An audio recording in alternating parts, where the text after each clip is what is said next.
Hello, everyone, and welcome back to Hello Word, the podcast where we dive into the English language one word at a time. I'm Alex, your host, and today we're exploring a very versatile word, actually. Actually is an A2 level adverb that means in fact or really. It's often used to clarify, correct, or emphasize something, so it's perfect for those moments when you want to add a bit more detail or correct a misunderstanding. Let's get into some synonyms of actually to see how it works with similar words. We have really, truly, and indeed. For example, if someone says, "Did you really finish all that work?" You could answer, "Yes, I actually did." Or let's say a friend tells you it's hard to learn to cook. You might say, "Cooking is actually pretty fun once you get into it." Here, actually adds a sense of emphasis, showing that it might be different from what the other person expects.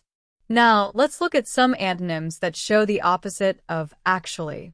Words like seemingly, apparently, and supposedly can help describe something that only appears to be true, but isn't necessarily a fact.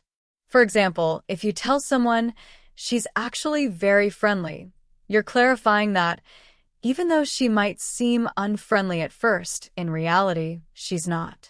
In everyday life, actually is a very useful word. You might use it to explain or emphasize things all the time. Imagine someone assumes you're busy because you usually are, but today's different, so you say, "I'm actually free today." Or maybe you want to correct a minor mistake someone made about you, so you say, "I'm actually from New York, not Boston."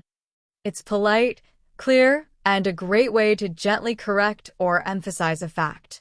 Here are a few sentences to see actually in action. Are you actually going to run the whole marathon? I actually prefer tea over coffee, though I drink both. He actually finished the project 2 days early. Each of these examples shows how actually can make your point just a bit stronger or clearer. So, to wrap up, we covered the word actually and saw how it means in fact or really. We also explored synonyms like really, truly, and indeed, as well as antonyms such as seemingly, apparently, and supposedly. Thanks for tuning in today. If you enjoyed this episode, please subscribe to the podcast and leave us a review. It really helps others find the show. And hey, why not try making your own sentence using actually? Share in the comments. I'd love to see what you come up with. Until next time, keep those words rolling.